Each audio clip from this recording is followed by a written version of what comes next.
Hello everyone, आज का जो लेक्चर है वो सी शार्प पर है। इससे पहले हम लोगों ने ASP.NET का फर्स्ट लेक्चर देखा था, जहां हम लोगों ने ASP.NET के फंडामेंटल समझने की कोशिश की थी।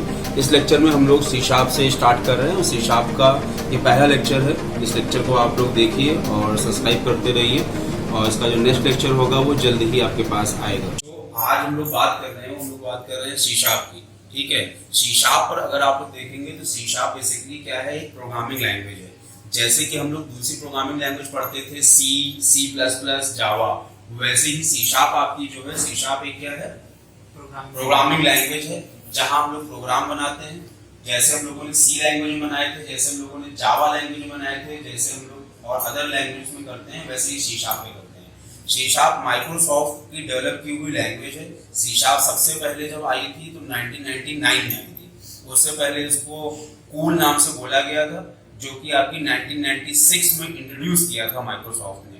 1996 में जब इंट्रोड्यूस हुई थी ये सी शार्प, तो उसको कूल बोला गया। उसका नाम था C like object oriented language, COOL, C like object oriented language. लेकिन बाद में क्या हुआ कि उसके ट्रेडमार्क में इश्यूज आए और एक प्रोफेशनल टंग नहीं आ रहा था, तो वहां पर क्या कोशिश की गई कि इसका नाम कुछ और रखा जाए। तो 1999 में इन्होंने उसको सी शार्प के नाम से इंट्रोड्यूस किया। सी शार्प बहुत ही आसान लैंग्वेज है, इसीलिए वहां पर लिखते तो हम लोग सी हैश है, लेकिन उसका प्रोनाउंसिएशन जो होता है वो क्या होता है, सी शार्प होता है, क्योंकि जो हैश लिया गया है वो म्यूजिकल नोट में जो राइटिंग होती है वहां से लिया गया है। तो म्यूजिकल नोट की जो राइटिंग होती है वहां लिखते तो हैश है, लेकिन उसको बोलते वहां पर क्या है, शार्प बोलते हैं। इसलिए यहाँ पर हम लोग लिखते सी हैश में बोलते क्या है, C sharp. C sharp OOPS को कंप्लीट सपोर्ट करने वाली लैंग्वेज है। जैसे कि जावा है आपकी ऊप्स को कंप्लीट सपोर्ट करती है, वैसे ही माइक्रोसॉफ्ट ने एक नई लैंग्वेज डेवलप किया और उस लैंग्वेज को उन्होंने कंप्लीटली ऊप्स को सपोर्ट करने वाली लैंग्वेज बनाया। तो सी शार्प में जो भी आप काम करेंगे कंप्लीट ऊप्स को सपोर्ट करेगी, ऊप्स के सारे फंडामेंटल को सपोर्ट करेगी, और जितने भी ऊप्स के कॉन्सेप्ट उनको कंप्लीटली आप वहां पर इंप्लीमेंट कर सकते हैं। आज जो हमें देखना है वो ये देखना है कि सी शार्प पे जब काम स्टार्ट करना है तो कैसे करेंगे, वर्जन बाकी उसकी चीजें जो है वो हम आगे देखेंगे, लेकिन हमें काम स्टार्ट करना तो कैसे करेंगे।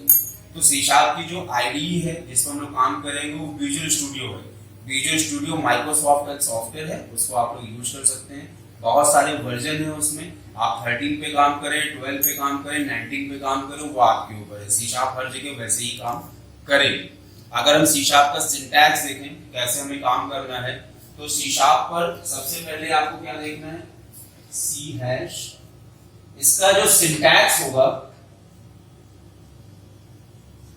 सिंटैक्स पर अगर हम काम कर रहे हैं तो इसका जो सिंटैक्स होगा, सिंटैक्स इसका क्या होगा कि सबसे पहले इसमें क्या लिखना है, यूजिंग।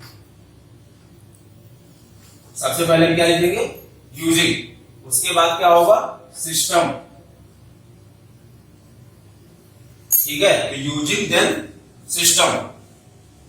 जितनी प्रोग्रामिंग लैंग्वेज कोई भी आप पढ़ेंगे तो हर एक प्रोग्रामिंग लैंग्वेज जितने भी कीवर्ड होंगे वो हमेशा स्मॉल लेटर से होंगे। तो यूजिंग का जो यू होगा स्मॉल लेटर से होगा, सिस्टम का जो एस होगा, सिस्टम जो ये पैकेज है, पैकेज बोले, लाइब्रेरी बोले, असेंबली बोले, वो आपके ऊपर है।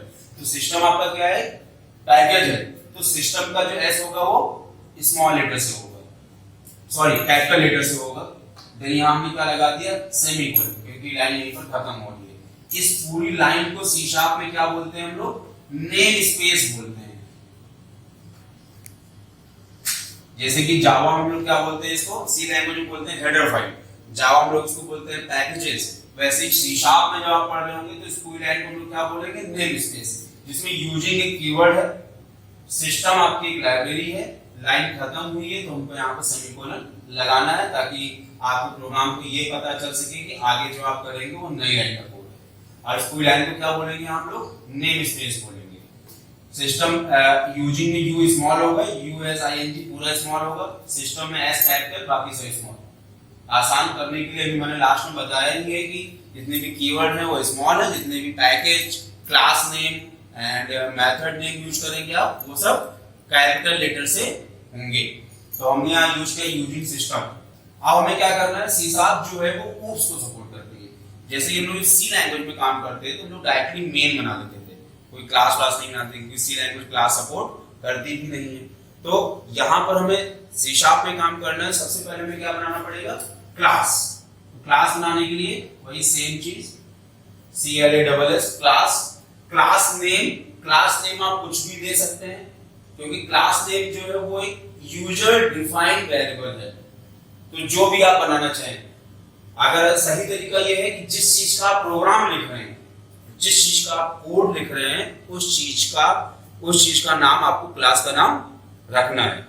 अगर आप मान लेते हैं कैलकुलेटर का प्रोग्राम बना रहे हैं तो क्लास का नाम क्या रखेंगे? कैलकुलेटर।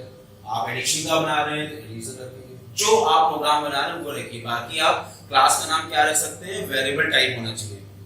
मतलब वही जो वेरिएबल की डेफिनेशन कहती है कि 1 2 3 से स्टार्ट नहीं होगा, स्पेशल सिंबल नहीं यूज होगा, तो बेसिक यही सब चीजें होंगी जो वहां पर होंगी। ठीक है, तो यहां हमने क्लास का नाम रख दिया क्या? First class. ठीक है, मैंने रख दिया क्लास, और क्लास का नाम क्या रख दिया? First class. सेपरेशन करने के लिए हम लोग अंडरस्कोर लगाते हैं। इसका नाम आप कुछ भी दे सकते हो, जैसे हमने यहाँ दे दिया ABC। ठीक है, आपने दिया AB1, कुछ भी दे दीजिए, वो आपके ऊपर है, जो भी आपको देना है।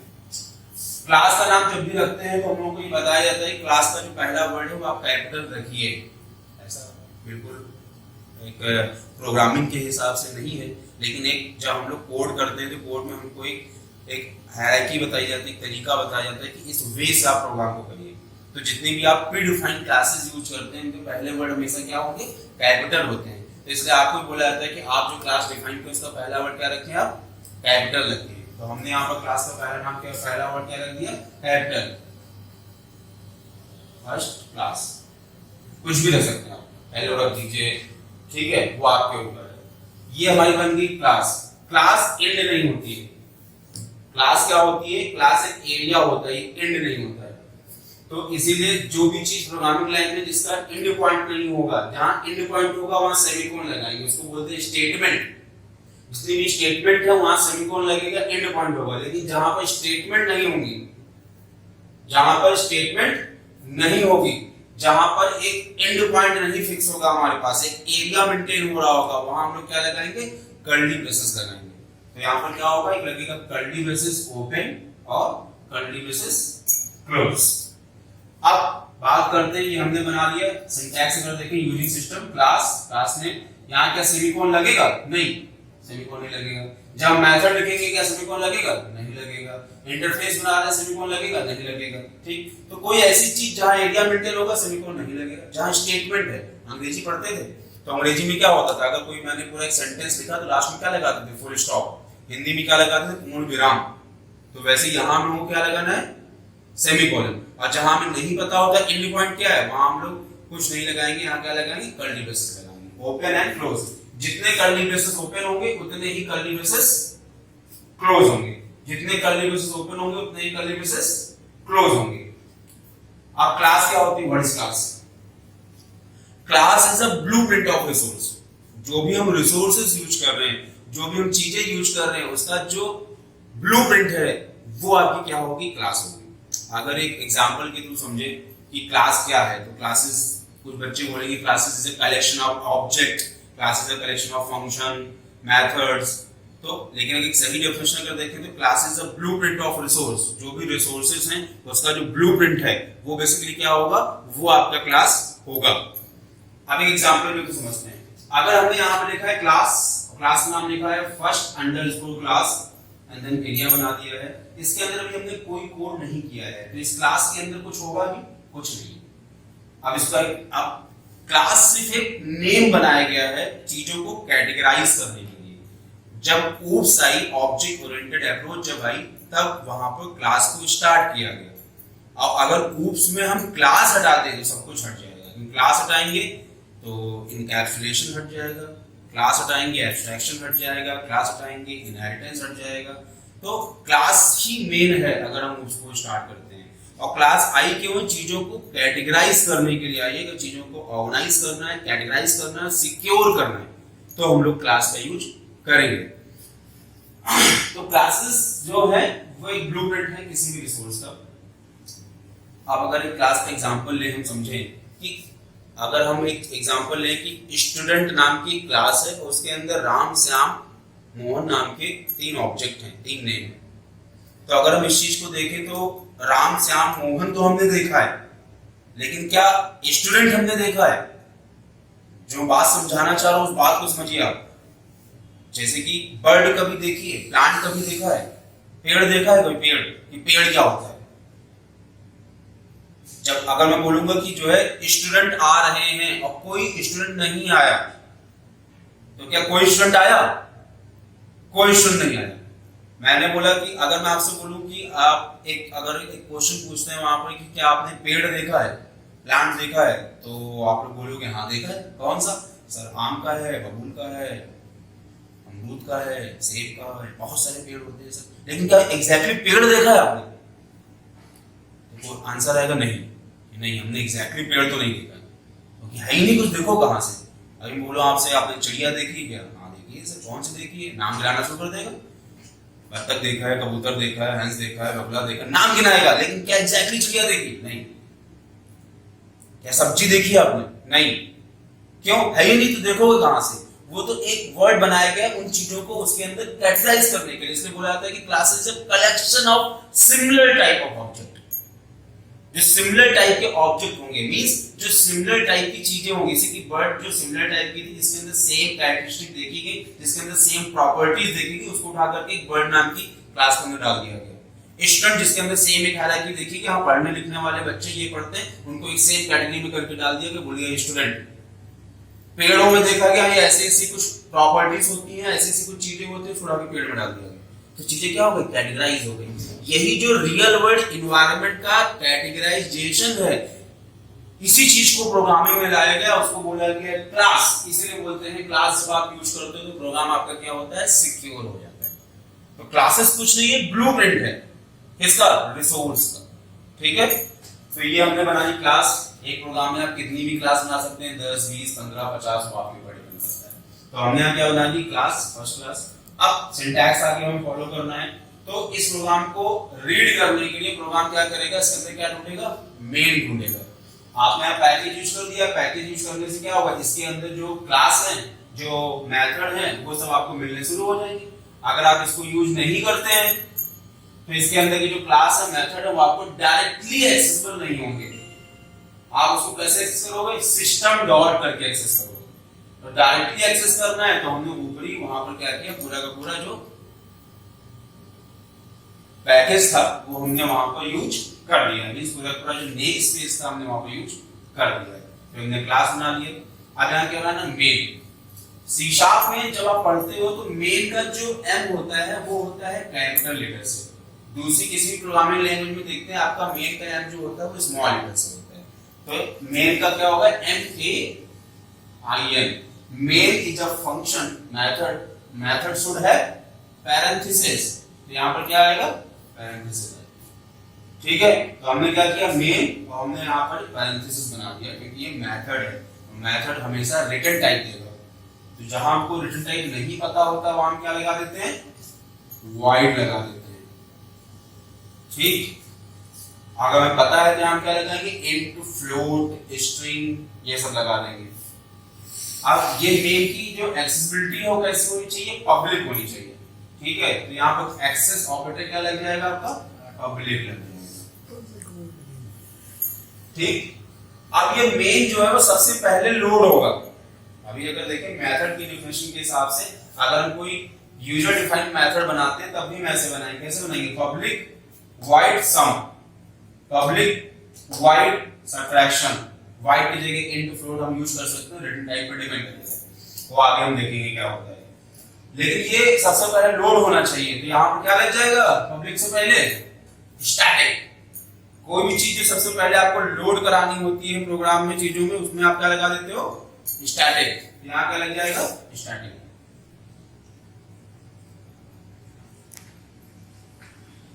सिंटैक्स क्या हो जाएगा? Public static void main. Main is a method, method है तो अगेन इसमें क्या होगा? Curly braces open and close. जितने देखिए 1, 2 कर्ली ब्रेसेस ओपन है, 1, 2 कर्ली ब्रेसेस क्लोज है। अब इसके अंदर हम क्या करेंगे? इसके अंदर हम लोग कोई भी कोडिंग कर सकते हैं। तो अगर हम सी शार्प में सिंटैक्स देखेंगे कि किस सिंटैक्स को हम सी शार्प का कोड करेंगे तो क्या होगा? यूजिंग सिस्टम, देन हमारा क्लास, क्लास का name curly braces, public static void main, parenthesis open close, curly braces open, curly braces close, curly braces close. और यहां हमें क्या करना है? प्रोग्राम करना है। जो भी हम लोग को प्रोग्राम करना होगा। अब इसमें अगर हम थोड़ा सा और प्रैक्टिस करें, कहीं आप लोगों ने देखा होगा कुछ अलग अलग चीजें, क्लास का नेम आप कुछ भी देख रहे हैं हर जगह अलग अलग मिलेगा, वो आप चेंज भी कर सकते हैं अपने हिसाब से। पैकेज कहीं कहीं देखेंगे और भी यूज हुए होंगे, नेम स्पेस कहीं कहीं और यूज हुए होंगे, वो डिपेंड करता है कि आपको अंदर जो क्लासेस यूज, कलेक्शन जनरिक की क्लासेस यूज करनी है, तो यहाँ कलेक्शन जनरिक वाला भी नेम स्पेस इंपोर्ट करना पड़ेगा, मतलब using system dot collection dot generic ऐसा, ठीक है। बहुत जगह थ्रेडिंग का देखो, थ्रेडिंग का इंपोर्ट हुआ होगा, तो जो आप क्लास या मेथड यूज करोगे अपने प्रोग्राम में, अपने कोड में, वो आपको पैकेज यहाँ पर इंपोर्ट करने पड़ेंगे। अब ये आपका है, यहाँ पर कहीं कहीं आप लोगों को देखा होगा इसके अंदर लिखा रहता है स्ट्रिंग ARG, लिखा रहता है कहीं कहीं देखते ऐसे लिखा रहता है स्ट्रिंग, देन आपका ब्रैकेट्स आ जाएंगे, देन ARG होगा। इसको थोड़ा सा ब्रेक अगर करते हैं तो ये क्या लिखा है बेसिकली स्ट्रिंग। अब इतना आपको पता है कि स्ट्रिंग क्या है, स्ट्रिंग एक डेटा टाइप है। जहां आपने ARG लिखा है, ये एक वेरिएबल का नाम है, इसको हम आसान करें तो बेसिकली क्या बना हुआ है, ये एक एरे बना हुआ है। क्या बना हुआ है, ये एक एरे बना हुआ है। सी शार्प में जब एरे बनाते हैं तो एरे डिक्लेयर करने का तरीका यही है, ठीक है। हमने क्या किया, हमने एक ARG नाम का एरे बनाया है, एरे का टाइप क्या है, स्ट्रिंग।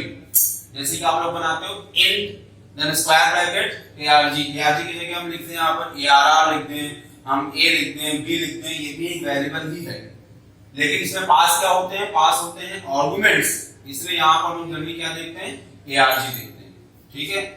स्ट्रिंग का जो पहला वर्ड है वो आप देख रहे हैं कैपिटल है, क्योंकि यहाँ पर आपको हर एक डेटा टाइप की एक क्लास भी मिलेगी और उनका एक डेटा टाइप भी मिलेगा, मींस कीवर्ड भी मिलेगा।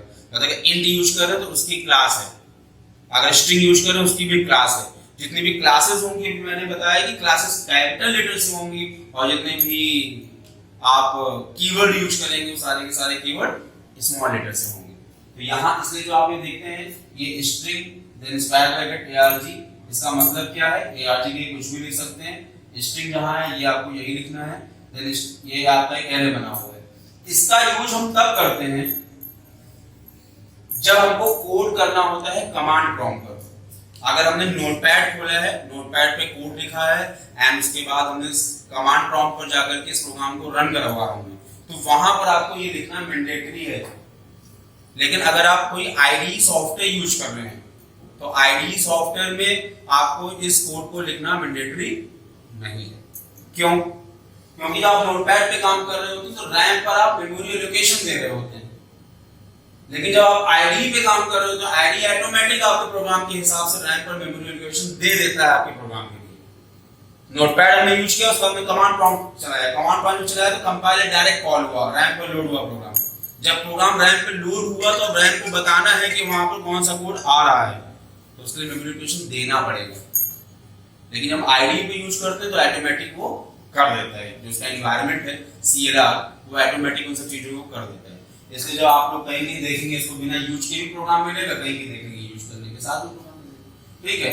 तो वो डिपेंड करता है कि आप प्रोग्राम कर कहाँ यूज करना है, कहाँ नहीं, वो मैंने यहाँ पे क्लियर कर दिया। बाकी कहीं देखेंगे व्हाइट की जगह इंट लिखा हुआ है, वो भी आप कर सकते हैं, लेकिन अगर आप इंट लिखेंगे तो आपको यहाँ पर रिटर्न 0 करना पड़ेगा। रिटर्न आप 0 करें, 1 करें, 2 करें, 3 करें, 4 करें, वाक्य करें, 0 का मतलब कुछ नहीं। ये वैल्यू जब रिटर्न होगी तो इंटीजर के पास जाएगी, इंटीजर को क्या मिलेगा, कुछ नहीं, ठीक है। जब रिटर्न टाइप मेथड बनाना होगा तो हम लोग इस पर काम करेंगे। रिटर्न 1 लिख दिया जाता है, इसका भी दिखता है। यहाँ पर अगर आप 0 की जगह 1 लिख देंगे तब भी कोई दिक्कत नहीं। ये जो पूरा का पूरा प्रोग्राम है ये रिटर्न क्या कर रहा होगा, इस समय क्या रिटर्न कर रहा होगा, 1। अगर हमने 0 किया होगा तो क्या रिटर्न कर रहा होगा, 0। तो इसको कहीं अगर मुझे स्टोर करके चेक कराना होगा, लाइक ऐसे चेक कराना है, इफ जो रिटर्न टाइप आया है $=0 तो ये हो, $=1 तो ये हो, वहां पर हम लोग मेथड को रिटर्न टाइप बनाते हैं जहां चेकिंग लगानी होती है कि जो रिटर्न आया वो आया क्या है। जहां चेकिंग नहीं लगानी हो, हमको पता भी नहीं है कि किस टाइप की वैल्यू रिटर्न होगी, वहां हम लोग क्या यूज करेंगे, वाइड यूज कर देते हैं। जैसे जनरली आप लोग देखते होंगे प्रोग्राम में आप लोगों को वाइड दिख जाता है। तो एक बार सिंटैक्स को हम कंप्लीट देख लेते हैं ताकि सिंटैक्स आप आराम से सिस्टम पर कर सकें।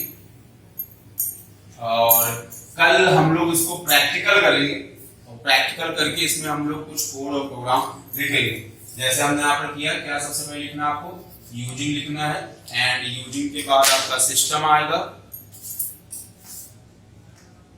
Using then system then semicolon, फिर आपको क्लास बनानी है, क्लास हमने बना दी हेलो। इस सिंटैक्स के साथ ज्यादा आप लोग फैमिलियर है इसलिए curly braces open, public static void then main parenthesis curly braces open close close। अब इस कोड में क्या करना है कि इस कोड, ये जो कंसोल विंडो पर रन होने के बाद कंसोल विंडो होल्ड रहे, जैसे गेट cs लिखते हैं हम लोग सी लैंग्वेज में, यहां हम लोग क्या लिखेंगे, console dot read line, console dot read line. जैसे get ch character value return करता था, उसका काम होल्ड करने के लिए नहीं था स्क्रीन को, वैसे ही कंसोल डॉट रीड लाइन का काम है यहाँ पर इनपुट लेने का। कोई भी जैसे स्कैनर यूज करते थे आप लोग सी लैंग्वेज में, वैसे यहाँ पर हम लोग क्या यूज करते हैं, console dot read line. It means ये कुछ ना कुछ इनपुट लेना चाह रहा है, इसलिए स्क्रीन विंडो होल्ड रहेगी। हमें करना भी वही है, हमें स्क्रीन विंडो क्या कराना है, होल्ड कराना है। ठीक है, तो ये सिंटैक्स है। जब भी आप सी शार्प का कोड लिखोगे तो सी शार्प के कोड लिखने में आपको ये सिंटैक्स फॉलो करना पड़ेगा। आउटपुट लेने सिंटैक्स आपको ये फॉलो करना पड़ेगा। अब इसका जो आउटपुट लेने के लिए है वो हम लोग यूज करते हैं कंसोल डॉट राइट लाइन। तो console dot right line read line हम लोग आगे जो लेक्चर है उसमें हम देखेंगे प्रैक्टिकल, इसमें प्रैक्टिकली हम कैसे इस चीज को यूज करेंगे। ठीक है, तो जो आगे का लेक्चर है, आगे के लेक्चर में हम लोग उसको प्रैक्टिकल वे में देखेंगे, प्रैक्टिकल वे में इसको हम कैसे यूज करेंगे एंड विजुअल स्टूडियो सॉफ्टवेयर के लिए। उसके लिए विजुअल स्टूडियो सॉफ्टवेयर आप लोगों को अपने सिस्टम पर इंस्टॉल करना पड़ेगा। अभी जो आप लोगों ने लेक्चर देखा वो सी शार्प पर था।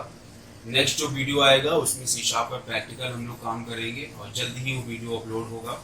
आप लोग हमारे चैनल को सब्सक्राइब करते रहिए, शेयर करते रहिए और जो भी आपके क्वेश्चन हैं, डाउट हैं, वो आप लोग कमेंट बॉक्स में हमसे पूछिए।